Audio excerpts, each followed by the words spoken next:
League of Legends Championship Series right here from Cologne. We still have one match to come, but first, as you can see, I'm standing in our audience and I found Jacob, who is American. Jacob, what brought you here to our studios? I'm from College Station, Texas, and I'm studying here with some Texas A&M students. And it's my first live League of Legends event, and we found out that it was in Cologne, and we're studying in Bonn, so we're super excited to be here. Are you planning on coming some more? Yeah, definitely. Like, it's been a great experience seeing them play live, and I always watch the stream, but being here is just beyond real. I like it. Okay, as you're rooting for, you're in the EU, of course. Yeah, I'm rooting for Fnatic today. They won, but my favorite teams are probably Gambit and EG, of course. So, as an American, can you give a little perspective on maybe differences between the NA scene and the EU scene? Well, the EU scene is definitely better, of course, but I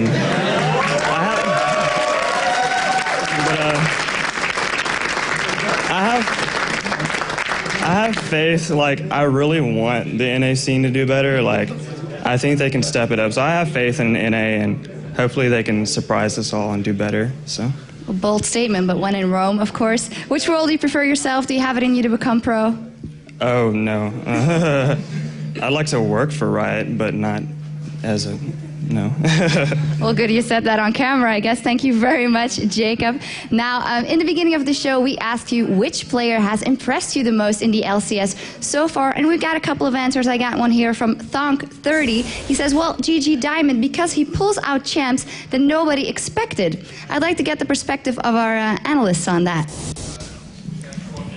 Well, we'll get to hear what Thonk30 thought there. Thonk30, that's a Twitter handle right there. But yeah, Diamond Prox, we talked about this actually earlier on. You know, you mentioned it, the fact that he pulled out the volley bow and suddenly everyone's playing it. Yeah, very, very innovative player. Like, pulls out stuff you don't expect. The first one to introduce counter jungling. Like, if you go back like an entire year and see how much the metagame has changed. Back then, everybody was starting on one buff, helping it out, and then we went to lanes. It's as if early game didn't exist. And then there was this one guy called Diamond Prox, like, hey, well, if you're doing that buff, I'll just steal your other one. I'm going to come on with Shyvana, wasn't it? And of course, everybody knew how to beat them. Nobody actually did until you guys came along in Kings of Europe. Yep, we bored them to death. And remember as well, so many interviews where Diamond was saying, look, I'm not a good jungler. I'm a counter jungler, and I need my team to do it. He pretty much said, look, I don't do what everybody else expects, and it's what helped him win so many tournaments. Yeah, and if you actually think about it, it was a case of Darian used to come down, he used to take the wolves, Shyvana was round here. There were like two people in your own jungle, and you're just like, what the hell is going on? And it wasn't until, like you say, you know, even thinking back to CBIT last year was when Dignitas just, they didn't even ward their own area. They didn't even keep their own raise, and well, Gambit just walked in and said, well, thanks, we'll take everything. We've got another response here. It is from Daniel Gronkia, I think that is. If I don't know, my Scandinavian's not quite on there, but it's got to be Froggen, of course. Well, he must be Danish then. He's always extremely consistent, forcing bans every game. Also, he makes big plays for EG. Is that true? Does he make the big plays? Yeah, Froggen, solid player. I wouldn't call him a star player. There's other players on our team that could also be nominated as a star player. But yeah, nudge, wink, wink, indeed. But yeah, he's so solid. Like, when we came on the team, I used to be an AP mid player, and then I went into support, and then I got the chance to play support for a guy like Froggen, and let's face it, he's like a tier above me in mid. Well, not even in mid-play, just in play. Like, the guy is so solid, his mechanics are so good, and he loves the game. Like, even when he's not streaming, he's sitting there at his PC playing with his Danish friends, shouting all weird stuff that I can't comprehend, and he's having so much fun, and he still has that love for the game, the passion, and he wants to be the best, and that's really, really good. And you know, it's good that you talk about the love, the passion for the game, because it's your job. Yeah. And, you know, burnout is a factor. Definitely. When we were in the NA, we actually went to a burnout period. After World Finals, I was pretty burned out, and I was like... You came back home for a month, didn't you? Yeah. Oh, and it helped so much.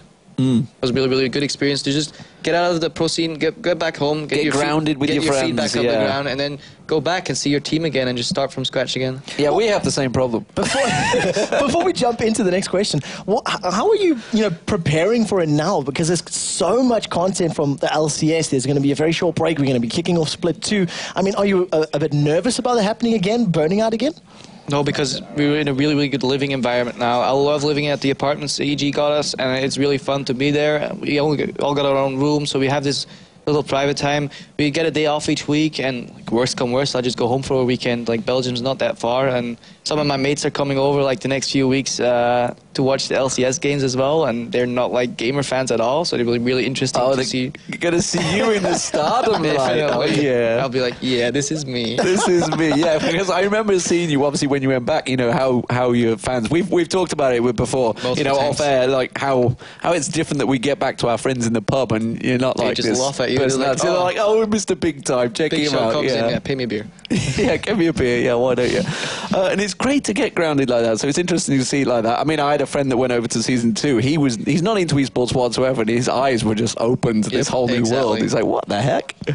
You're actually some sort of Big shot over there. But let me have a third answer, of course. It was from a Seed Giant 1807. Maybe he was born then, I don't know.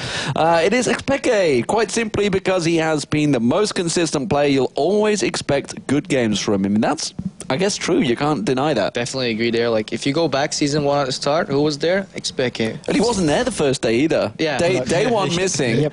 We were Failer was filling in. They lost 2 games or something like that. They were almost out of the stage. Expeke walks in, steals the shining show. light comes exactly. in. The hero that the world needs but didn't deserve. And well, hey, he swept aside the Americans and he managed to win it. And well, actually, to be fair, it was against All Authority. We're in the finals as well. Great performance, Fnatic. They're obviously winning that season 1. And, you know, these are players that have been around for 3 seasons now. Do you think they're going to be there towards the end of season 3? They have so much experience. I don't know if at one point there's a saturation cap on experience that you can have. Like, that there always was said that the Koreans wouldn't get there because they started so late. And then 6 months later, everybody was getting owned by the Koreans. So it all depends. If he still has the drive and the passion, like he's a solid mechanics. Like he has innovative in his champion pool, plays a lot, knows Backdoors well. Backdoors really well. SK. So yeah, but it's definitely really interesting to see that he's been adapting every time. And they went through a slump as well. Like mid season 2, I think they weren't performing that well, and then they refound the passion, and then they're just playing so good. You know, you talk about the slump. Do you feel that actually the changes in Season 3 has actually helped them in that way? Or was it the changes in the team? Obviously, they changed Shushe out. They found themselves Soaz, who has always been a top player from Against All Authority. They really benefited from Against All Authority splitting up, really. Yeah. Yeah, they were just recruited like, oh, you're not playing in a team anymore? Let me just take you. Who finished second in Season 1? Let's get those guys. Yeah, those guys are pretty good. Let's get them. But I don't think what changed mattered, but just the fact that it changed. Season 3, everything changed, and that's a fresh start for us as well. We were burnout after Worlds. We played absolutely terrible at IM Cologne, like worst showing for our fans ever. And they were like, hey, it all changed. Everybody starts from the same spot again. Let's just train hard.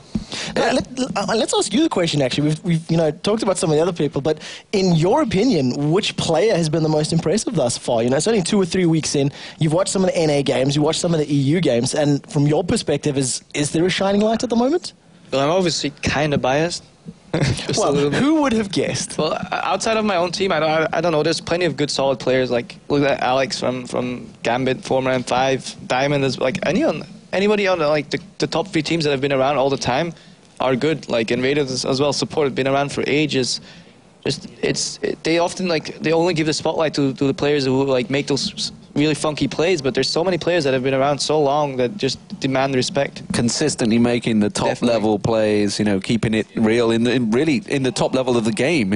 And it's interesting to see actually, you know, the LCS. How are you liking the format now? Because I remember when originally we were talking about it, we talked quite a lot off the air, and we were saying about the fact that it's a best of 1, and sometimes you were one of the people that were saying, you know, you come into it, sometimes you're pretty cold. You want a game to warm up to get going.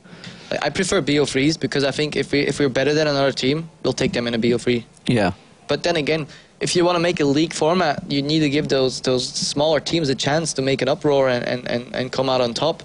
And I'm liking the format of weekly matches that you can prepare for definitely as well.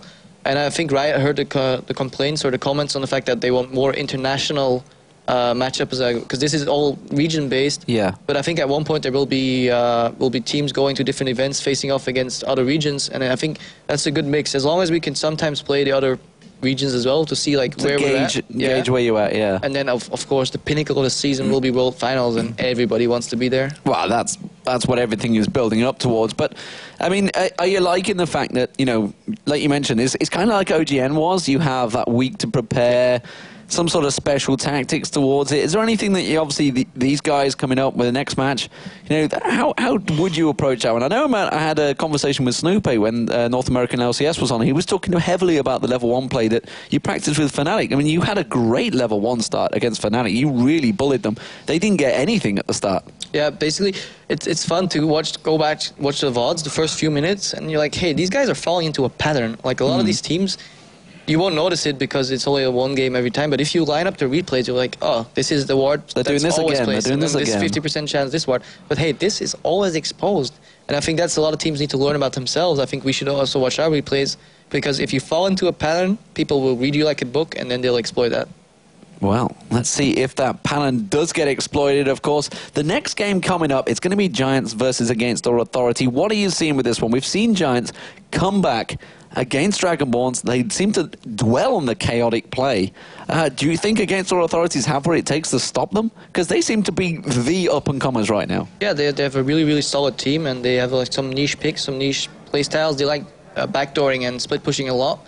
But Giants is an experienced team. Like, they've been around for a long time. They've just not been known. They've actually been a solid lineup for a long time, haven't they? As Existence and Ocelot World. Ocelot World for one time, yeah. So it'll be really tricky to see. Before today, I would have given the edge to Giants, but AA has been playing decent. If they can repeat that team fight like at the top lane, they played earlier where everybody just spread beautifully and stun locked, and yeah, maybe. But I think their inexperience will show at one point, and they'll lose like a tower or two for no reason, and then Giants will take it. Any particular bans you're expecting to see come out from this one? Both teams play Kennen, actually. It's pretty interesting. And then Freddy plays a lot of Renekton. Zyra is up there with the Giants. I don't know. We'll see. We'll see. Ladies and gentlemen, we're going to go over. You can see them on your screens. Let's get over to Joe and Jason for Giants versus Against All Authorities. Thanks a lot, Demon and Jason. Final game of the day here. Giants versus Against All Authority. For me, this is a really hard one to call. Giants looked far from convincing, I'm going to say, in their earlier game against Dragonborns. Against All Authority obviously lost earlier on today against Fnatic.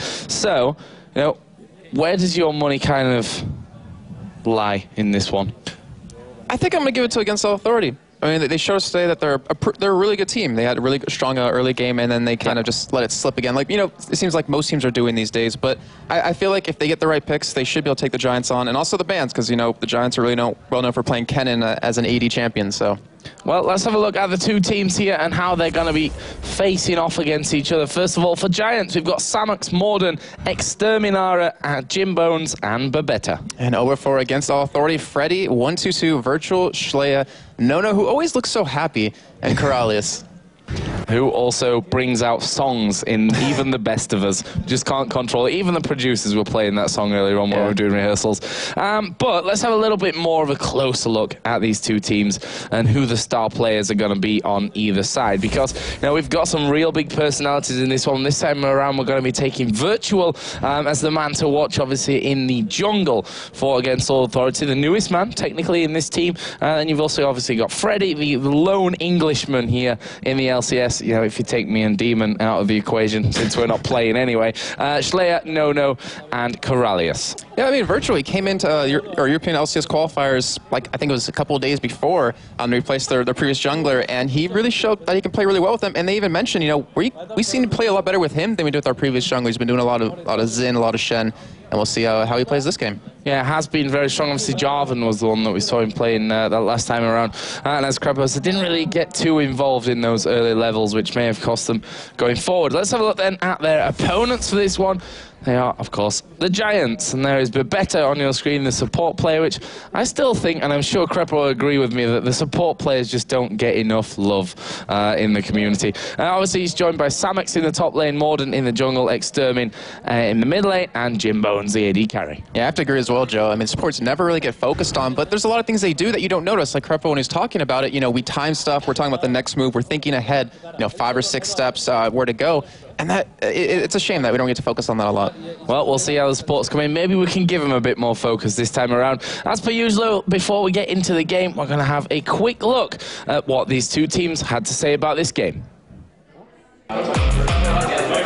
Éramos son un equipo muy exótico, el equipo más exótico que hay en el torneo. No one knows what they're gonna bring. It was a huge surprise for us that they qualified.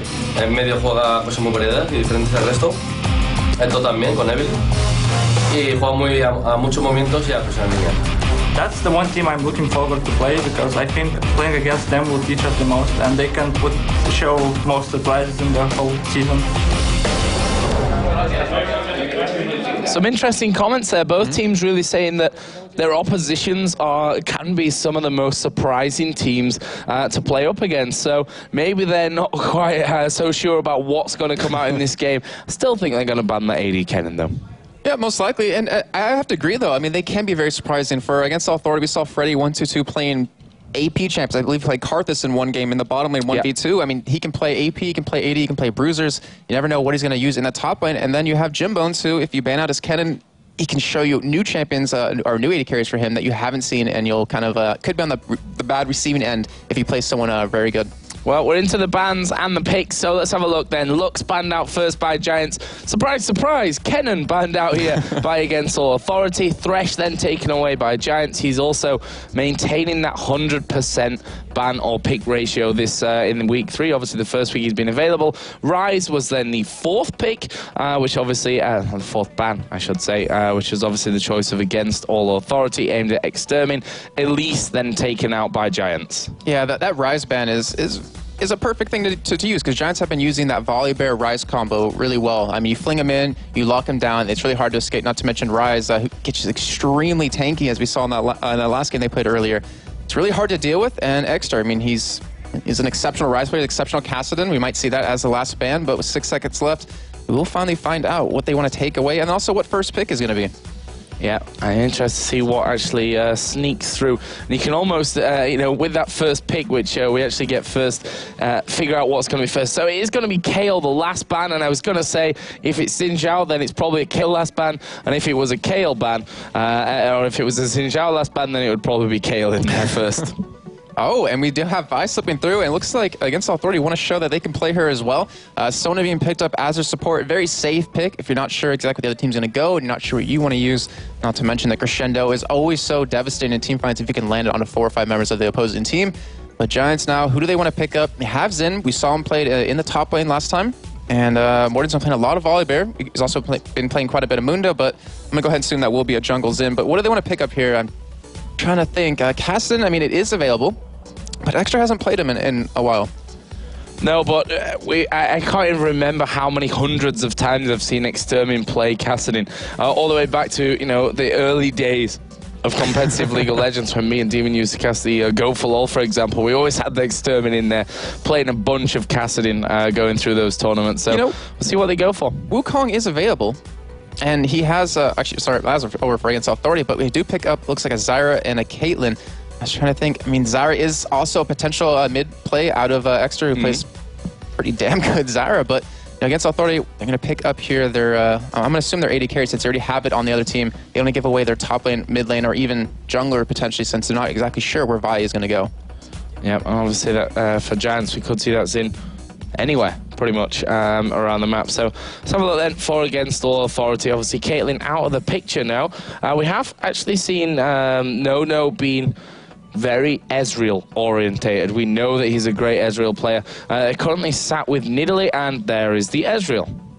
And it looks like it will most likely, I'm going to say in the mid lane, just because that poke comp really opens up a lot of things. You can stay away from Zyra and Caitlyn with their extreme range, not to mention Xin when it gets in there. It's going to be really hard to deal with since he can disperse your entire team, but with these last 2 picks, we could see a potential AP mid, we could see a potential jungler, and also could see a potential top lane. Renekton's still available. Wouldn't be a bad pickup for them because you have a really tanky champion. You have the armor shred off of him. Then you have that guaranteed stun, not to mention how mobile he is with those slice and dices. So let's have a look then. Giants got these last 2 spots to fill. Zyra, as you said, could be in the middle lane, could be the support for that Caitlyn of Jimbones. There is a Twisted Fate, of course, which has managed to sneak through here. We know that Extermin, Twisted Fate, one of his big champions to go with. Yeah, yesterday against Gambit Gaming, he played an exceptional Twisted Fate. I believe there was even a video on Reddit where he teleported out of the mid lane and then turned it into a couple of kills by just going behind his team kind of thing. And yeah, that should get locked in. But as their last pick here, they're a relatively squishy team so far, so they have to pick up someone tankier or someone with a lot of CC. And it looks like they will go for the Volibear, so it will be most likely a top lane Xin Zhao. And Shen has come through completely here without being noticed. So we'll see what they go for with that one. As you said, this Nidalee, will it be in the middle lane? I'm kind of expecting it will be. Obviously, we've seen it in the top lane as well. In terms of split pushing, we saw Peke actually playing the AP Nidalee in one of his best split pushing games, actually. So it just showed that even the variety in which you can build it certainly doesn't really change that much how you can be split pushing through. But let's see here. They got 30 seconds still to lock in their final choice in this. So we've got Sona Ezreal for this bottom lane, Vi, who could still be in the middle, could be in the jungle, could be in the top lane, but that pretty much just tells us everything from this one then, as Renekton comes in for that top lane, Vi in the jungle, and Nidalee in the middle. I think it was Freddy, he also plays Nidalee in the top lane, so you're not exactly sure if that or where that will be, but with that Renekton, it's going to be a very strong pick because you can go through the enemy team of Giants and lock someone down, potentially Exter or even Babetta. You kind of want to be the person that gets thrown into your team. You combo that with the Vi ultimate who can knock people aside, and then in the crescendo, you have such a strong fight, but then you have that AP Nidalee, which kind of opens you up to other strategies. You can just poke them down for a little bit. If you hit someone squishy on the team, if you hit, well, pretty much one of the 3 members, so you have a really good chance of landing that 60% chance, then you can easily just go a hard engage right off of that, and Vi gives you that ability too. See, one thing that I would have said in terms of Shen being still available is, Twisted Fate. In my opinion, you still need someone to be able to counter that, global presence, or semi-global, I guess we can call it, since obviously now it's not full map. But a teleport would do the same kind of thing for Gensel Authority on that front, but it doesn't look like they're going to be going for either of those 2 options. So Twisted Fate's going to have a bit of a free roam to move about the map here without anyone countering in. And we know Exter plays an exceptional Twisted Fate, but if he's going to, it's up to him to decide if he wants to split push, which he did against Gambit, or go for these fights. We haven't seen a lot of Twisted Fate action, around level 6, where you're so strong you can go into the top lane, into the bottom lane, and create these opportunities. I guess we'll just see how it develops over time. He's running that Ignite, so it looks like he wants to secure some kills, so he might actually go for those early ganks. But we have Exhaust actually taken out of Schleia, which to me is really interesting on a Nidalee. Obviously, feels like he needs it at this point. And, well, I'm interested to see what Crepo, for example, would say about that one. Not going for that outright damage straight away by having that Ignite in there. We'll have to see how that one all goes down. But level 1 here. What are we expecting, if anything, from this game at level 1, Jason? Well, I'm assuming that they want to make sure Vi can get that jungle clear early on. They want to put down those traps at Nidalee just to secure that, it looks like. I don't really think Giants are too confident in engaging. As I say that, they're actually being very aggressive into the blue buff here.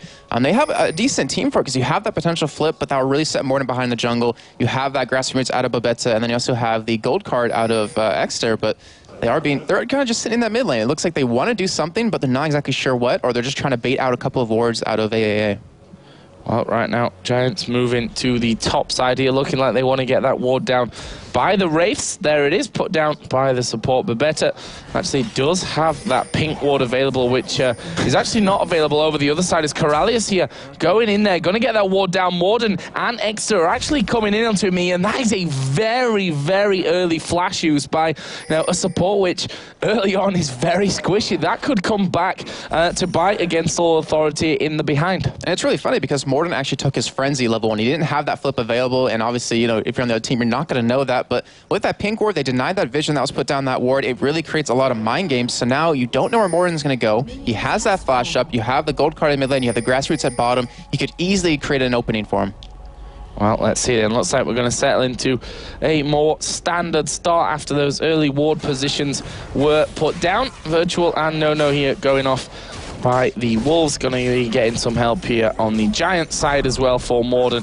In the meantime, Schleia and Freddy have actually done the Wraiths on that side of things for against All Authority, so giving Freddy a little bit of a boost going into his lane. Yeah, it's going to be very nice for him if he hits that level 2 right before Samix. He can apply a lot of early pressure where Renekton does easily excel at, especially with that red pot available. And then we have Virtual going to be taking his own blue. Didn't use that smite, so has it available. If he takes his Q, which he did not, he could have maybe hopped over Dragon Ball, stole the red buff away, but most likely would have been spotted by a ward right there. And still, looking at the lanes, Joe, usually ask me this question. I'm going to ask you with this one. Where do you think the action is going to go down? I think early on, after that flash was burnt, I think Giants are probably going to be thinking bottom lane is a really nice target for us. With the fact that Corralius obviously is so squishy at these early stages, if they manage to land a root when the jungler, obviously Volibear, is coming into that lane, they could have some real problems. We've just seen them better getting another pink ward down on that bottom side in the bottom lane there. So they've got rid of all the vision that Against All Authority actually had available to them, which means there are quite a few options open for the gank now. It could come straight through the lane, and Against All Authority, okay, they'll have a sniff of it, of course, but they're not going to know for sure. And not to mention, Giants being very aggressive in that bottom lane. They're pushing up into that turret, trying to deny as much CS as possible to No, who has to obviously last hit it under that turret, but with that Doran's Blade, you know, it has a lot of easier time, but look at his CS so far. 9-16, so he's not doing too well at this point. We have Freddy in the top lane, as you're seeing. He was able to boss around Samix and really control him. That's the Wraiths. You see it right there. Why not take it if you know your jungler's starting at blue? Yeah, he started on the blue side. Freddy's been allowed to take those Wraiths away. He's hit that level higher, and he's already causing Samux a few problems in there. He's now under the tower. We'll see if the junglers do get involved, as Morden is actually taking a very long way around this backside. Look at that. They've pinged him there. I'm not sure how they knew which ward. Okay, he went over the ward at the ramp side there. I was just looking, okay, where's that ward actually come from? As we are going to see Virtual getting into this top lane as well. So that could turn out to be a very interesting turn of events, as someone did just get low there. I had the ping, but not 100% sure where it actually happened. Maybe no on that bottom side. Yeah, I believe so. Who's obviously getting the heals there from Corralius in his lane. But so far, Jimbones and Babetta doing a good job of pushing this one up. And he's got a considerable CS lead here as Caitlyn. Yeah, I really love right now what the solo laners are doing, because they're really forcing the junglers to visit a certain lane. We have the bot lane pushing very aggressively into AA's face, and that makes it so Vi or Ritual has to maybe go down there and help him out. But in the meantime, in the top lane, Freddy's doing the same thing to Samix, which you saw Morden coming around trying to help him out and get Samix kind of back in the game, as he's already done quite a bit of CS at this point. But the ward so far out of Against All Authority, very spot on, was able to spot Warden, and that could potentially have easily been first blood. Yeah, and we just saw the ward put down there in that top lane by Xin Chao, which I still don't like this ward, Jason. I think it's a very kind of last minute. You see everything right at the last second. And I think it's a strange one to put down, as we are actually going to see Morden come charging into this one, but I'm not sure they're going to be able to pull Freddy back in here. The fear went down and Freddy stays safe. But yeah, as I was talking about that ward, I mean, you can give me your opinion on this one as well. It seems almost lazy to put a ward there. Yeah, I think I really have to agree on that point. And I mean, I have to look at it in this kind of sense of, if you run out of your lane and ward a little bit lower or lower the Tribush, you might miss a couple CS, which in the end could be potentially crucial. But you're completely right. There's a lot of better places you can put wards down, especially with Twisted Fate. If he gives you a ward in that mid lane towards that Wraith camp, it really locks down that vision and prevents you from being really trapped. Well, we'll see if they make any kind of difference in the long run. Of course, maybe it will. Maybe it won't. Well, that's just how things go. We saw in the first game that level 1 action with Caitlyn pushing that lane very quickly. It gave them that huge advantage over to, I believe it was... Who was the first game, Joe? I'm trying to think. First game of the day was... let me think as well. I'll think about it in a minute, because we've got Vi coming into this top lane here. They're going in onto Samix as Freddy going to pop his ultimate. This is going to be first blood. It comes down for Vi. Nicely done once again. And, well... that ward there, if it was at that ramp, you know, just for example, they would have seen Vi coming in. Yeah, Twisted Fate is in that lane now. Is he going to get the kill here onto Freddy? He's gone super low. It will be the Ignite that finishes off. Great flash away, but Virtual flashes in himself to pick it up. 2 for 1. And I'm not really sure if that was totally worth it from Giants. Yeah, I don't really think so. Freddy picked up 2 assists off that. Virtual picked up 2 kills. Is going to give him that early Spirit Stone if he wants to go for it, and also a little bit of damage. And now he's just pushing that lane up, trying to deny some CS, some experience, and gold over to Samix. But he's level 6 right now, so he's not going to be missing out on too much. But in the meantime, looks like Shleya might potentially be... No, I was about to say, might potentially be missing this bottom lane, but instead he decides to back out and push that middle turret. Yeah, and again, I hate to harp on about that ward, but if it was further down the river, that you would expect the fact that we see these days a ton of ganks coming right from from the middle side and straight through the tri-bush. So again, I think that could have probably saved his life in that position. But better just gone up, put the ward outside of the Dragon. 54 to 43 CS there, as we see Virtual once again in the blue jungle. Slayer is there as well. Blue Buff has just been spotted going over Slayer's trap, and they are going to be challenging from this one. Volibear is currently doing the Wolves, which is going to give him plenty of time, especially now that Freddy is there. Morden actually inside of the brush is going to get stunned up here, and I'm not sure that he's going to be really in a great position now. They're going to ulti in onto him. Morden trying to escape, which he will manage, but Slayer now in the fight as well. The spear coming out, Virtual actually out of mana, and I actually didn't really see who picked up the blue buff there. I think it was Slayer, yeah. Yeah, that's actually perfect for them because they deny that blue buff away from Exeter, which he's really going to need to push these lanes up quickly. He has that tier though, so he's going to be able to sustain just a little bit, but the strength of Volibear was just shown right there. I mean, he was able to escape almost certain death because of that passive, that health regen, completely just kept him alive. And Shlea, I mean, look at the CS difference in that mid lane, Joe. It's pretty intense only 8 minutes in. Yeah, we see Samux here and Freddy again going head-to-head. Freddy keeping on Samux's side of that turret just to give him that extra damage, and that's something that a lot of people underestimate, the positioning in that 1v1 situation there. That if you're on that side, you're going to be doing a lot of damage. That's Jimbones taking a lot in this bottom lane. That's actually going to force him out of the lane very possibly, or maybe he's just going to sit back here and heal up as much as he can with what he gets. That's really dangerous. Nono has 1 CS till he's level 6. If he does hit Jimbones across with that ultimate perfectly, we'll be able to pick up that kill, but instead they're just back away. They're going to be pushing this turret while Giants does it back into their base and heal. But in the meantime, we do have a Dragon actually potentially being started here, since they knew that bot lane did back. We do have Morden and Extra coming in from the top side of the river though, Joe. We'll see what they can do with it though. Slayer actually just spotted them there, going to be throwing that spear out. Dragon already down to half HP as the wildcards completely missing the Dragon, which means it is going to be taken here. Smite was used by Virtual, and now they're chasing in towards Morden. He's going to get exhausted up by Slayer. Can they follow in? The spear just flying past the back of Morden, and that won't be any kills for now. But Against All Authority instantly switching over towards this middle lane. In fact, we are going to see them going back there. It wasn't too much of a coordinated push effort. Even though we haven't seen too many spears land so far, Joe, I have a feeling this entire game we're going to be doing a lot of ooh as people getting chunked down half to 3/4 health. But yeah, so far Against Authority playing very strong right now. I mean, they had a great transition right there. They knew bot lane back. They used that to advantage and got that first Dragon of the game relatively early. Yeah, and obviously the 2 kills are on Virtual right now, which has given him a nice start. A nice time so far of things. Obviously, he has that double buff on right now. Got the Kindle Gem Spirit Stone in there. We'll see where he makes his next impact, as Caitlyn did shove that bottom lane out. Still 80 CS to 65. Still a very nice lead overall. Samux now going in on towards Freddy. He's got that giant spell, and you can see the confidence that it's gave him instantly after being bullied out once or twice by Freddy in that lane. Yeah, he's doing everything he can to push him out, but Freddy, I mean, he's got his ultimate available, he's got Flash, he's got Ignite. He easily could turn this onto Samux. Samux doesn't have the boots, and he's going in yet again. Yeah, there is the ulti coming out of Freddy, and he won't follow that one up. He's quite happy to just stay alive and be taking this CS as it comes through to him. And the thing is, at that bottom lane, Joe, Nono, who was pretty far behind in CS early on, has actually come back, and he's pressuring Jimbones quite a bit. He's forced him to back out. He's really applying a lot of pressure, and that's really great to see. He's really trying to use everything he can in his kit to his advantage. And the top lane, they're still pretty much butting heads, and yet no one's really dying, though. And Vi trying to potentially come in for a gank on that middle lane. I think Twisted Fate, so it was a ward just around the corner there, and he back straight away. I mean, double buff Vi at level 7 right now. Not something you even want to leave to chance. If you see her in the general area, get away from it, because you're going to die. She's going to lock you down. As Morden headed towards this bottom lane as well, there is a ward in that brush. No pink ward for Babetta to actually clear that one out. So he's going to be spotted should he come through, and in the end he decides, nope, I'm not going to be able to get in, and will back off as well. But as you said, Nono did an impressive job here. Got him for double Doran's Blade, plus that Vamp Scepter up until now. So with the heals coming out as well as Sona, he's got a lot of presence in this lane, a lot of stayability.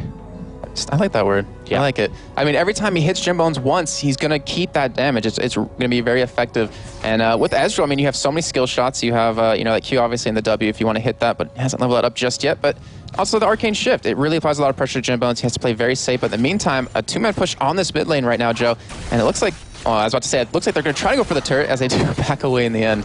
Well, the thing is, Twisted Fate, they knew he wasn't in the lane there, so Nono and Corralius actually backed right off towards their turret. They're like, well, Twisted Fate's not there. If he comes back in on this bottom side, which he actually started to do there, Extermin in the end, he could have obviously joined in the lane coming behind them, but nice little read there from Against All Authority not to get caught out by something like that.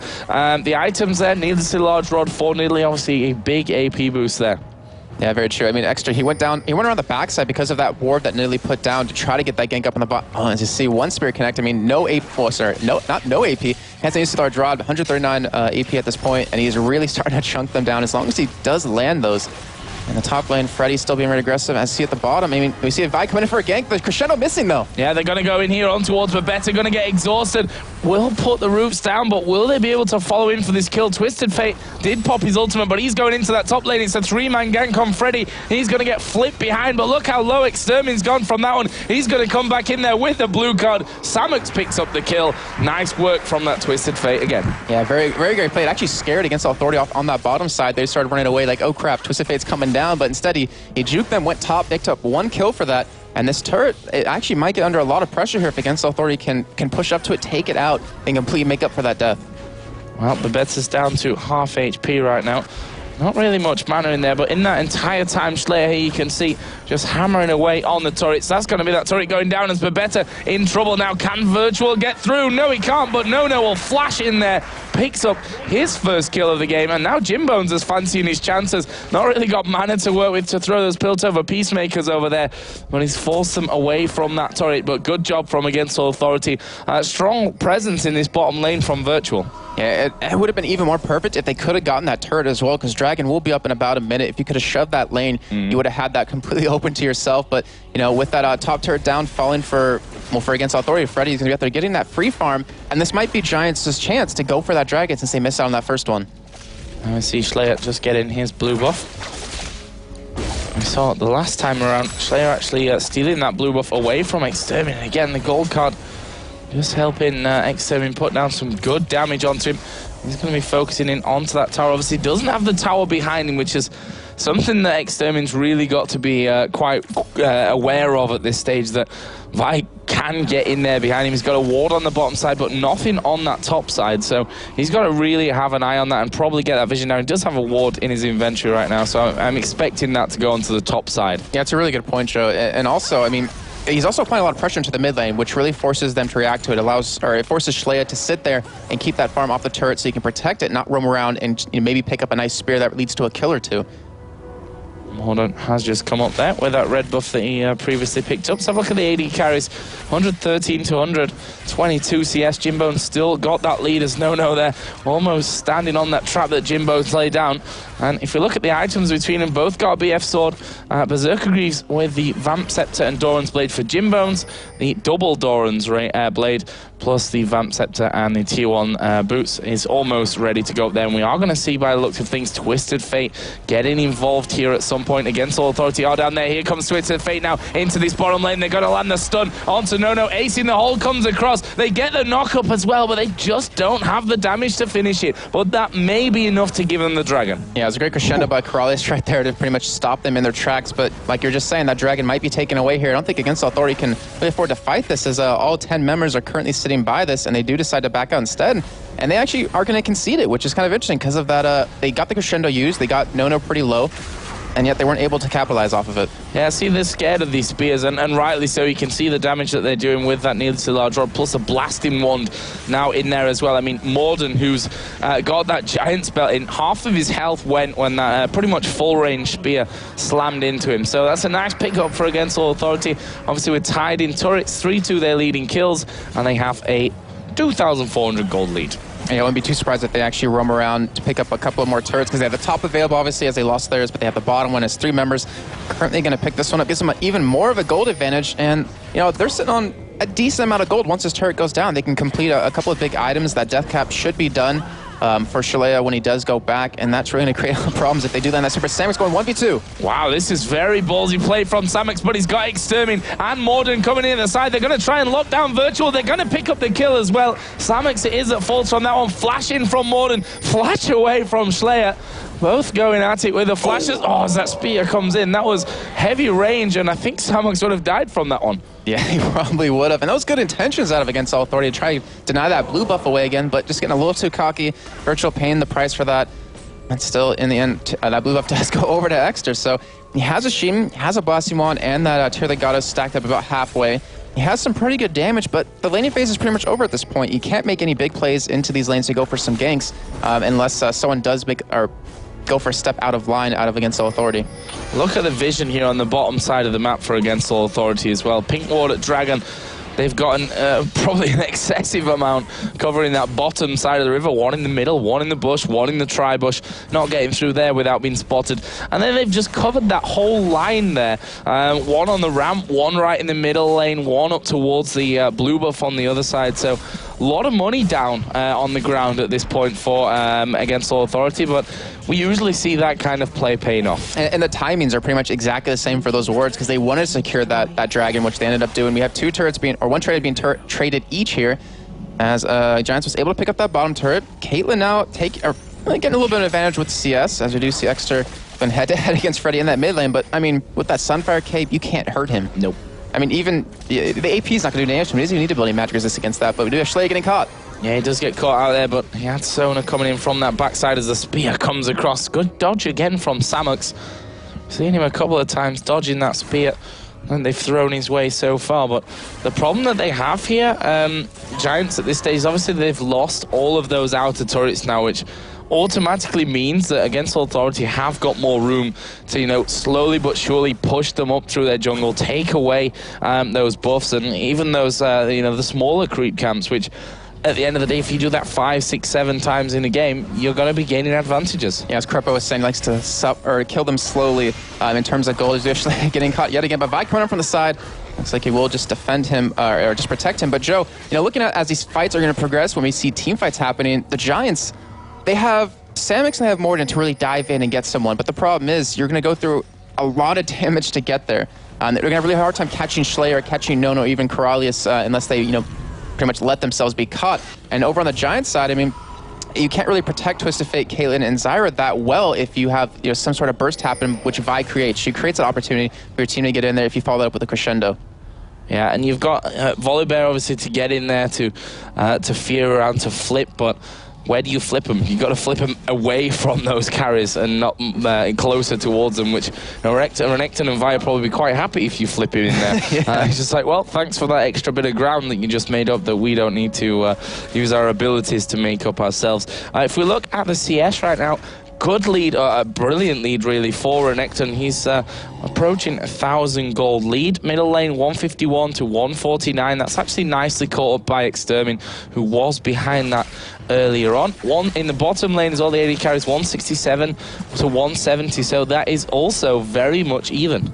And Giants are trying to go. Ooh, that was one spear taking away half his health, and they immediately back away. I was going to say they're trying to go for this turret. They have the range, they have the disengage to do it, but that's the problem. If you hit with one spear, it pretty much blows your entire strategy. Yeah, and that's the one thing, as you know, as casters, we know how much damage Nidalee spears do, but they always bring out that ooh when they land. Or when they don't land, when they just shave past someone and, you know, just take the hairs off their legs.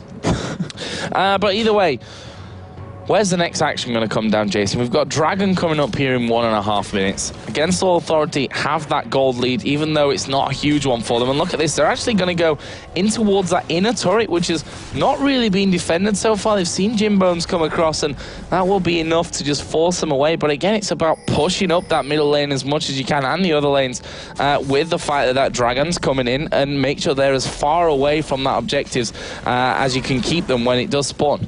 Yeah, in terms of next action, I think you're very spot on with that. Dragon has to be where it's at, but Giants, they already conceded it once, you know, backing away from it, letting Against Authority pick up their second. In the meantime, we do have Extra actually pushing this bottom lane all by himself, which we have seen him do against Gambit a little bit, just to get a little bit of extra farm and really create a lot of pressure. With that Lich Bane, he can take these turrets down very quickly, didn't get too much damage on that turret, but still, the damage was done. He forced Against Authority to react to him, and he knows that they're going to do that every single time he does decide to split push, and then he can ulti in, because there's no teleport to follow him. Yeah, no teleport to follow him. That's something we mentioned just after the picks and the bans earlier on. Schleier now 10 CS behind, so that whole pushing the bottom lane has really worked wonders for Extermin on that front.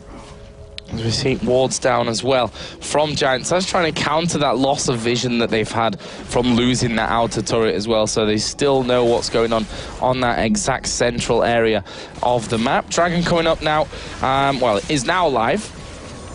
That's where we're thinking that this next bout of action is going to be, and almost on key there, Giants start to push that middle lane out in anticipation. Against Authority are already down there, got that pink ward in position. Virtual and Freddy are going to be starting that one off, and I'm not sure that Giants going to react to this one. One thing that's working in their favor is that they've got this Xin Zhao pushing this top lane through. We will see Ezreal going up there to cover, but on the other side, they're not able to do it. It's Twisted Fate going to portal in as well to offer that damage up. There comes the True Shot barrage across, not doing big amounts of damage, and I'm not sure that they're going to be scared of this one Ezreal right now, but they should be, because we are going to see Corralius coming in as well. Crescendo goes down, they turn around, going to pump the damage onto Corralius. He's going to die to Extermin, who goes very, very low, but crucially not dead just yet. He tries to juke through the bush, that won't work out, and now Freddy coming in on towards Samek. Stun comes down, Freddy picks up the kill. That is a nice couple of kills coming out for Giants. And for that, they didn't even get the top turret. They picked up one kill, yeah, but it was on the support, and they lost Exit, lost Samex. And Dragon. Yeah, and lost Dragon as well, which is very huge. And they tried pushing the mid turret to kind of punish them for going towards that top lane, but they didn't get that as well. But we do have... yeah, they actually, they very easily could with the damage out of Virtual, Schley as well, and Freddy, who's very tanky. And a really interesting pickup on, I have to say, Freddy's part is that he has a Black Cleaver, which we haven't seen any Renekton's build just yet, but the shred he's going to give his Ezreal is insane, and that probably allows him to delay that last whisper a little bit longer, and Giants going to go for a ward on this Baron, but I don't think they're going to be able to steal it away, Joe. They can't really get close to it. Actually, they've peeled off right at the last second here. They're going to get the kill on towards Morden as the root comes in. Baron is still tagged up. They finish it off, and that was such a clinical, perfect move out of Against All Authority. Yeah, very great play out of him. They don't want to give Volibear that chance to steal it away with that frenzy damage, which obviously... lower health the target is, the more damage you're going to do, not to mention that Smite. It wasn't equal in levels with Virtual, but still, I mean, that's a lot of burst to kind of deal with, and you don't want to blow that Baron. I love Vi when she backs. It's the coolest animation, I think. I think her and Ezreal are the only ones that have a special backing animation in terms of like the lights and stuff. It's all about Oktoberfest Gragas when it comes to the recall. Some music. Just the music. You have to be quiet every time you have, because it's just great music. So, after that then, 5,000 gold lead coming in as Crepo does the Oktoberfest Gragas dance. It's not quite a Shushay Gragas dance, I have to say. But either way, as I said, 5,000 gold lead, 3-2 in turrets though, but I have a feeling with the Baron buff on, that's going to change for AAA. Yeah, I mean, the Giants, they don't have... they have actually really amazing wave clearing with the Twisted Fate, with Caitlyn, but that forces Twisted Fate to be there. It doesn't allow him to split push at all if he wants to. And against Authority, they have that Crescendo if they want to use it. Flash not going to be up, though, at that point.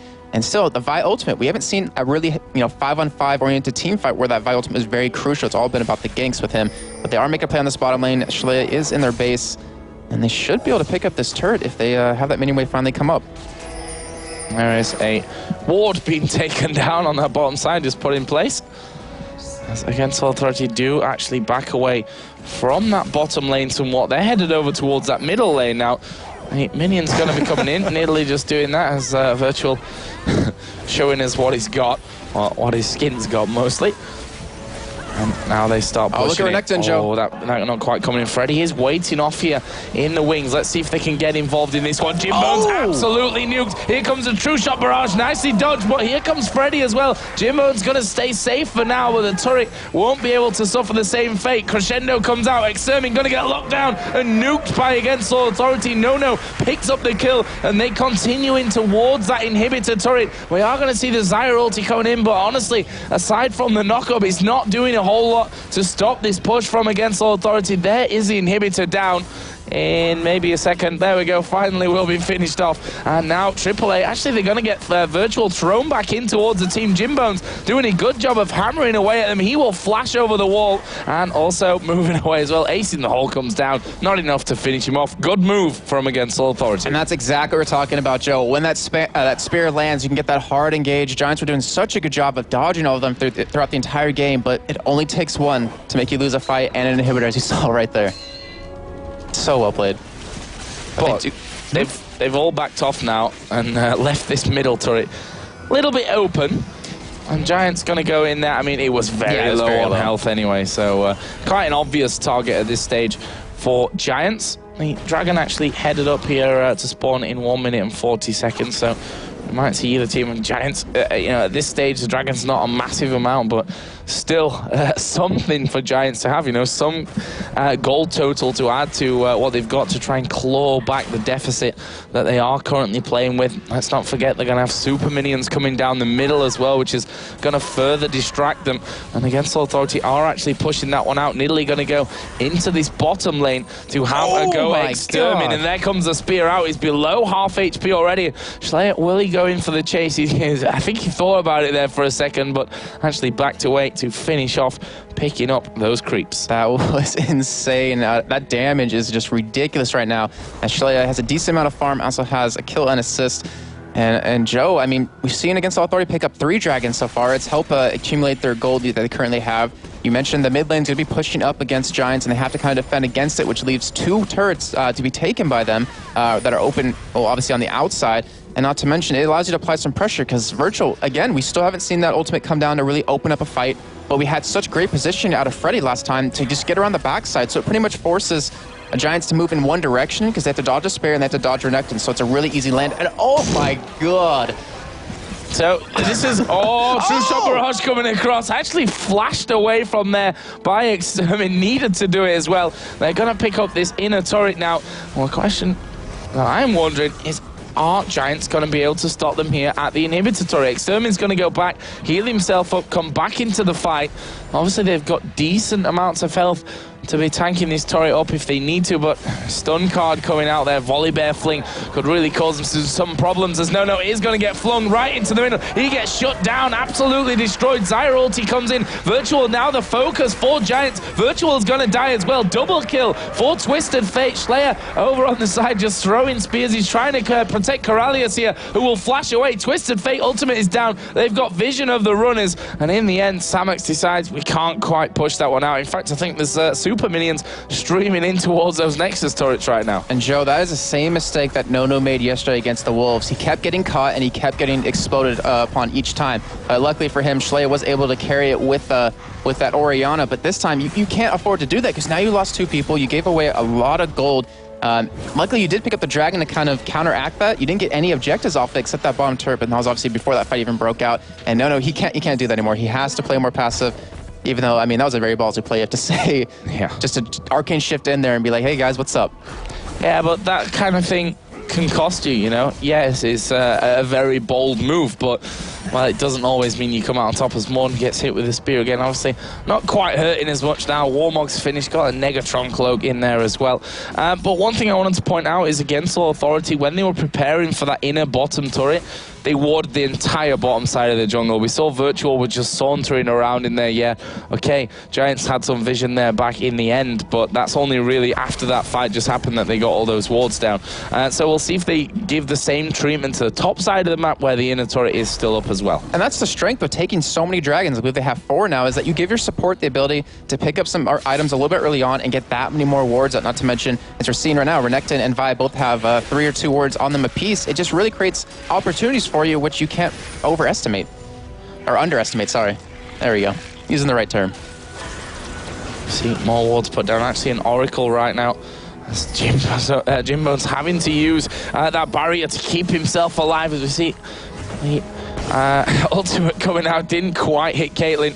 Ace in the hole was thrown back from the other side, but Baron is now up. We see the wards from Against All Authority. They've all gone down now to give him that vision. We've got Virtual, No, and Corralius already kicked the Baron off. It's about to hit half HP remaining. Schleyer just trying to keep them away with the threat of those spears coming flying out of the jungle. Means that Giants are feeling the pressure there. Samuks getting hit with one at long range. Baron not going to be contested whatsoever here by Giants. And Against All Authority are flying high. And Joe, we saw in that last little skirmish something we haven't really touched on, is that Schleier's heals as well as Corralius' heals. I mean, you have AP Nidalee can heal quite a bit, and that just makes your sieges even stronger. You're allowed to just take some chip, heal it right back up. Not to mention having the Baron on top of that just makes you an immovable object unless they are able to burst you down. But we do have pushed down that mid lane. We do have Extra still pushing down the bottom again, and I don't think he can afford to do this, but Giants have to concede this. There's no way they can fight this. Yeah, that's the thing. Caitlyn's actually only just coming back here.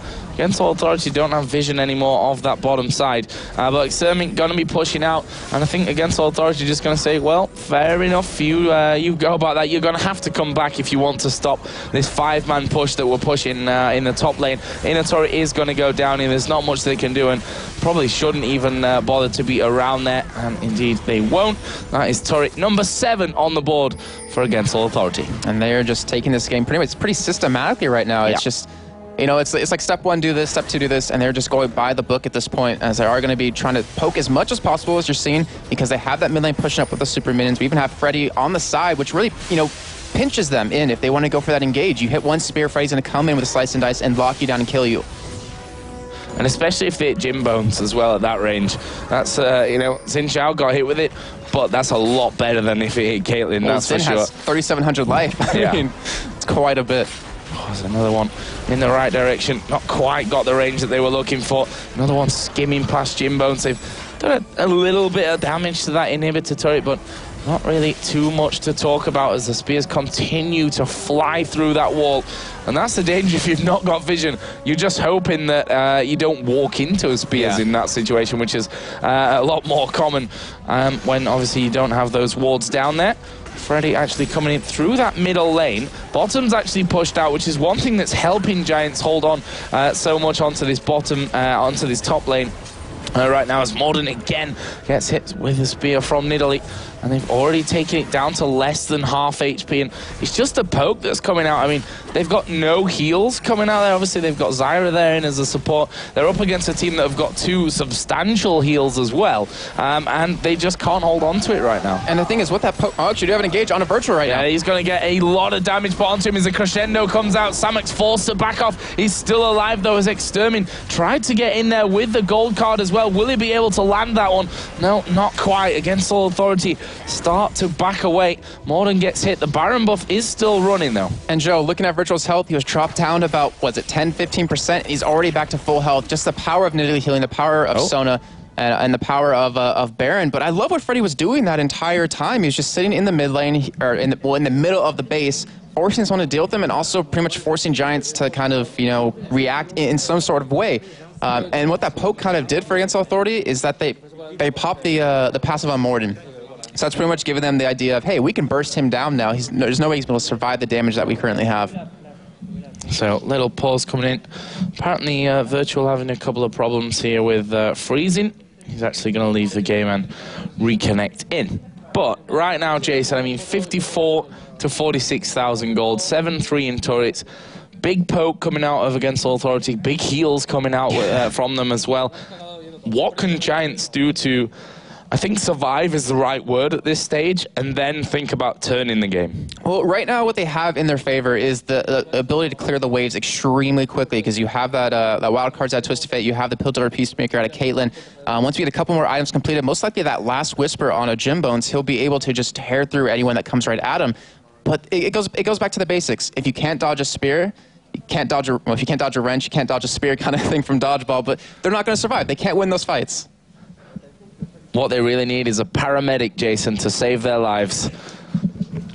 So here we go then, we're back into the game. That's the awkward silence from Jason. Lets you know what he felt about that joke. So, Against All Authority, surprisingly enough, are back here into this top lane. They are still trying to get rid of this pesky inhibitor turret. Finally, is going to go down. Samek's and Morden actually charging in towards Against All Authority there, but, well, they force them back just a little bit too late as we get another pause. You can see the admin there in the bottom right. It is Virtual's PC that seems to be having a couple of issues. That was where Soaz was sitting earlier, well, when we had that little bit of a break. So maybe they'll get fixed very shortly. But, you know, Joe, Giants are having the same problem we were talking about in the picks and bans, is that they have only Volibear and Xin to really get in there, but they can't engage. They're having a hard time getting that hard engage when Against Authority is so mobile. You have Ezreal with Arcane Shift, you have Nidalee who can just jump away, you have Slice and Dice onto Renekton, you have Vi who can jump over the walls, and then you have the speed buff out of Corrales. So they just keep disengaging every time Giants comes in, and then they just poke back at them again. Well, as you can see there, a restart of Virtual's PC, which not a good time. Actually, he's logging off and going onto a different account, but not a good time either way for Against All Authority. We know how these pauses can affect play. we speculate all the time, and we see different outcomes from pretty much every single time that we see pauses. We don't usually see them this late on in the game, though. That's the real difference to things. So, from Against All Authority's side, hopefully nothing changes, because up until now they are looking very good for the win. You do have to say those pauses is kind of like a perfect thing for Giants at this point, because they have time to think about what they need to do. What's their next step? If only they were getting gold every second that they were in the pause. That would really be good for them right now. So, talk us through the items, Jason. I mean, we're 34 minutes in. Obviously, we see their virtual just logging back in, so hopefully it shouldn't be too long. Talk us through the items. I mean, who's got the strength in that field? Well, the Giants, they're very tanky with their front line, with Morden, with Samix, but they're still having that same problem. They can't engage. They need some sort of Shurelya's or some sort of speed buff to get in there and lock someone down. We see the double Warmogs, one on Xin, one on Volibear. We see a Sunfire Cape on top of that, but that really doesn't matter at this point because of the armor shred that Renekton provides, and then Ezreal on top of that just to do the damage. We do have Twist of Fate with his Xerath, his Embrace and his Lichbane and his Death Cap, but it's not really helping at this point. I mean, you can only do so much damage when the other team is this tanky and has this many heals. The sustain is just killing the Giants at this point. So, looks like we are going to be getting back in there. You see on your screen Against All Authority, straight back into the action. Faces glued to screens. And we'll see how they go about this one.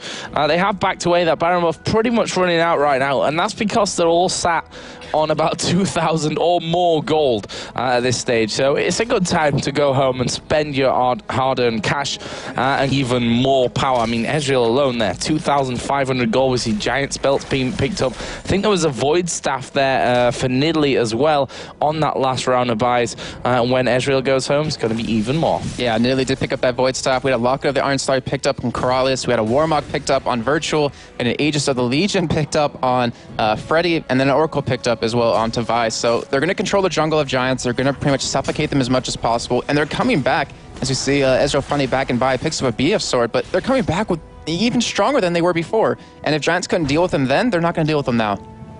Now, there's a dragon to be had here for either team which cares about it. I think Giants can't really push that far out of the map right now and afford to get caught out somewhere along the way, as blue buff is going to be given over to Extermin. That's obviously going to help them somewhat when they're up there defending their base. You know, we saw something kind of similar happen. I believe it was EG versus SK, where SK was playing AP Nidalee in the mid lane.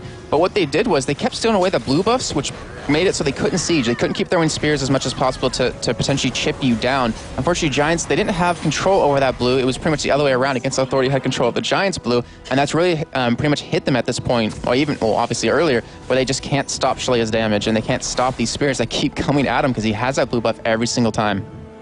So, Against All Authority headed down that middle lane once again. Inhibitor will be respawning there soon. Obviously, there is that open inhibitor now on the top lane as well.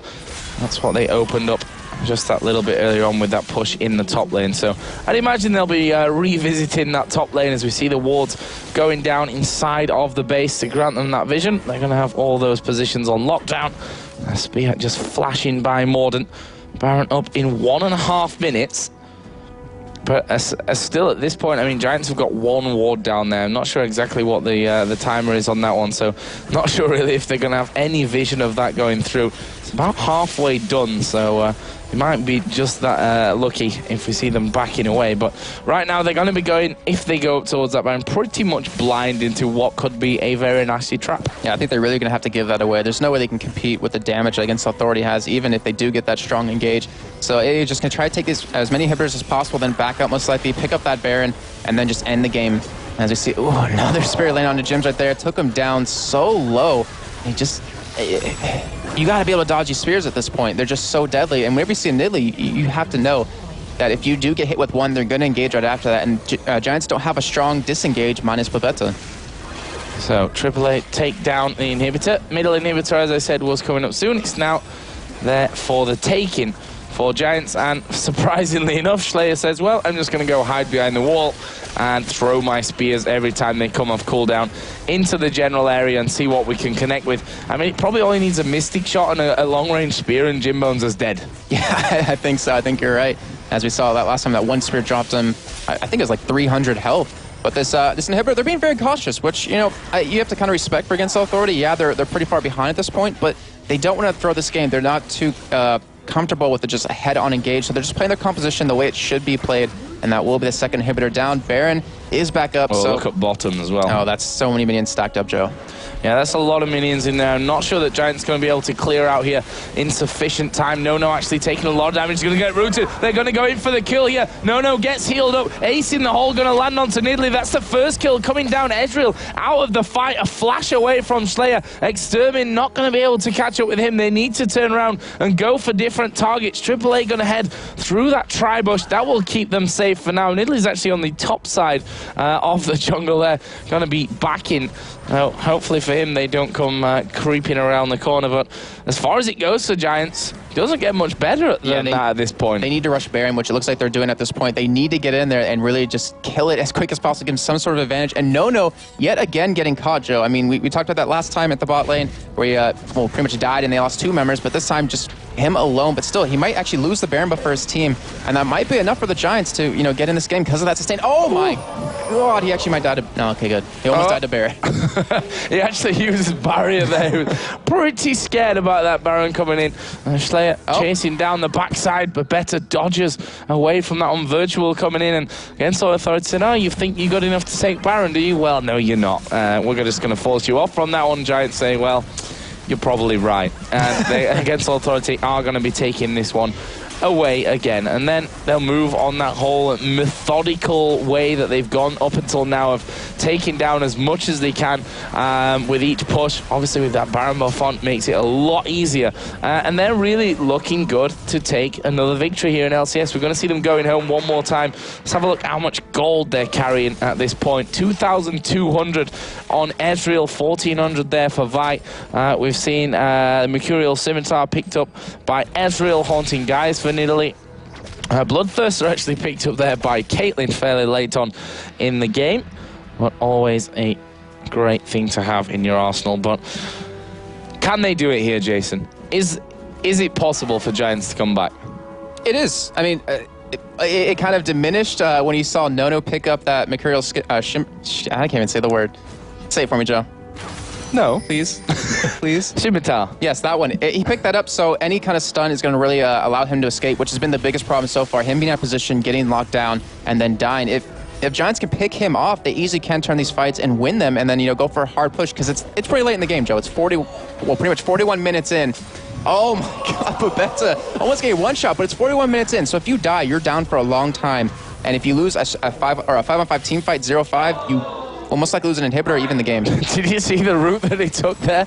He's like, I have to go top side, as we are going to see Twisted Fate going very low. They're in on towards Morden as that turret finally goes down. Crescendo comes around. Zyra going to knock pretty much the entire team in the air. Jimbone's actually hammering away on Virtual. He's not going to die. Corralius gets turned on. Jimbone's doing a great job. He's going to go head-to-head here with Nono. 90 caliber nets away, but he's got Freddy sticking to him, and that will be the kills coming down. It's currently 3 men dead for Giants, 1 man down for Against Authority. This could very well be the finisher that they're looking for. That Baron regenning them up there is a turret going down. Extermin going to be focusing. He will be finished off. Second Nexus turret goes down. Against Authority going to zone them onto the fountain whilst hitting the Nexus and pick up their victory here. A breath of relief coming out for AAA as they win another game and go 2-2 here in LCS Europe. Yeah, such a great job by them. They played their composition perfectly and have taken the victory. And, you know, yeah, like you said, going 2-2 now, making Giants have another loss. I believe that was their second of the... Actually, no, it wasn't second of the day. It was the first of the day. And overall, I mean, Against Authority that we were talking about before, they look very solid as a team. They do look solid as a team, and to beat a team like Giants who have already beaten Gambit, for example, that's a great victory to have under your belt. That's we talked about earlier on, you've got the teams that people are expecting to be right up there at the top, and those that people are expecting to fight for relegation. So it's important that you win these kind of matches. Either way, that's going to be it for now over here at the Caster Desk. We're going to throw it over to our lovely analysis with Demon, Quickshot, and Crepo. Yes, thank you very much and welcome back. And that game was so slow and long that Crepo had to break out the glasses. Yeah, my eyes were getting a little tired, and I just wanted to see those Nidalee spears take one guy down in one shot. Almost happened. Close. But yeah, an interesting team composition. You were talking about this early on. Yeah, basically, two interesting lineups. I wouldn't give somebody the edge. I would give the edge to sieging and pushing towers, definitely to AAA. Then again, that won't happen if TF is split pushing correctly and drawing them away. And that's actually what happened in the mid game. They had the advantage, but somehow they couldn't get those 5 people in the same lane. Once you lock a team down, though, with a comp like that, you can just keep throwing spears at them, and at one point somebody's going to get hit. Mostly the AD carries. They're really bad at dodging spears. And then Yellow Pete tends to do that a lot, doesn't he? Never. But yeah, but that's about it. Like, coming into this game, like, both teams had some objectives. Basically, bot lane was very tentative. Double range support with double like safe AD carries with gap closers. Like, they're not going to kill each other, let's face it. That's going to be a farm fest. Then mid lane, TF against Nidalee. Not much going to happen there unless Vi gets off a really sneaky gank. So we had to wait until like the 6-minute mark or whenever TF gets 6, because then he gets some threat to actually go to the lanes and get a first blood. But what actually ended up happening was the Renekton drawing all the aggro from the enemy jungle top and still getting the first blood when Vi came in for the dive. Well, let's actually jump straight into this replay. After we've had a look at the replay, then talk us through how the game started to go from there, because you kept saying it's just this early game, it was just these small missteps. So we are at 6 minutes on the clock. If you have a look at the minimap, you can see that Virtual is moving in to set up this gank and take us through it, Crepo. Pretty straightforward. Freddy pushes it, locks him up, pokes him a little bit, turns on his ulti, and then, yeah, they just go under the tower, dive him. They can't do anything. TF is almost 6 at this point. It's really important. It's like 2 creeps off. And of course, he does manage to jump up there, pick up the kill. But from this kill, the team then started to snowball. What was the next step? What did AA do that really impressed you? Basically, what happens now is, because they got that gank on top, which means that they have a first blood advantage, Nidalee gets in an aggressive ward, and then they contest the second blue buff, which is really important. If TF has that blue buff, he can shove Nidalee and start roaming around the map and teleporting and probably shut down bot lane. But now what ends up happening is Nidalee will get that blue buff, will stack the tier even quicker, can even push a TF, and if you can push a TF with a late game like character like Nidalee, you're doing your job really well. And it basically shuts down all the momentum Giants could have had and needed to get back into the game, and from there, like, the game just snowballed into AA's favor. So this is something that, you know, we kept talking about right from the get-go. It really, really impressed me. Let's jump into the replay. It is 7 minutes 20 on the clock. You can see that, you know, they're moving, trying to contest this blue buff ward, and, you know, there's a little bit of an engagement that breaks out, but you know, you were very impressed by the play here from AAA. Yeah, just the fact that they remembered the second blue buff was up. Like, 7:20 is a standard time for second blue buff. Aggressive warding, everybody was ready for it. They didn't react on a blue buff spawning. They just went there right before it was spawning, and then they just went in, stole the blue buff, forced the guys out, and took the map control. Next blue buff is ready for Nidalee or Vi, whoever wants it. That means, like, Giants will never be able to do a dragon because they will get poked off, and Nidalee can just constantly heal up in lane, get the pressure on mid, which alleviates the pressure from bottom, and they just take it from there. It also allowed the 19-minute Sarah's Embrace as well, because that tier was just stacked so insanely fast. And then the only thing limiting for AA from grouping and ending the game, because that's what you do. If you hit an item mark on Nidalee, like Rabadons or Seraphs, with a blue buff, you can group up whenever you want, because you will siege and you will win that siege if you don't get caught. The only problem is sometimes you can get caught. But if you keep landing those spears, you just win a game without forcing a fight. It's, EG-esque, you could say. It's boring to watch, but it's effective. And the only thing preventing that was a TF on bottom lane, going split pushing all the time, just drawing aggro. But at one point, they caught him, he had to base. Quickly, they responded mid with 5 people, and by then, the game was out of Giants' hands. Is there anything particular you'd see from either team there that you would change, maybe, if you guys were to look back at it? I don't know. Maybe like they shouldn't allow the Renekton to get the dive in. But other than that, like it's skill matchup on bottom, pretty like even tentative matchup. It's pretty much the second blue buff. That's the key point, honestly. If TF gets that blue buff, it's an entirely different game. But AA stole it, did well. Did well and turned it around. So let's get over to the main stage. We do have Slayer standing by with Shocks. Yes, I'm here with Schlaya. Schlaya, amazing game, but let's start from the beginning. Picks and bans. What were your thoughts going into that team comp? We saw they picked Xin. We wanted to first pick it, so it was Xin or V. We picked V instead. Then they picked Caitlyn and Zyra. I was like, well, it doesn't have a big engage, so we pick Nidalee, who can put on middle and top lane. So it was a kind of safe pick for us. But it ended up being you and Nidalee in the mid lane. How did you experience that game? You picked off players with that spear so good. It was ahs and oohs all over the studio. Well, Nidalee is like Lux a bit. Like if you can hit one combo, then you are ahead, because the guy who is low cannot hit everyone because he will be dead instead. So I had to hit one spear, and then we can take objective like we did. Okay. Are you satisfied with the place you're at right now in the LCS? You haven't played as many matches of maybe some of the other teams. Do you think you have what it takes to beat some of the top tier teams like maybe EG or Gambit? Well, we lost against the favorite team like GG and Fnatic, so it's kinda frustrating for us, but they deserve to win, so we're gonna try hard and practice a lot and see how it goes. Okay, thank you very much. Now, let's go over to Joe and Jason one last time to take us through today's matches and take a look at the results and the standings.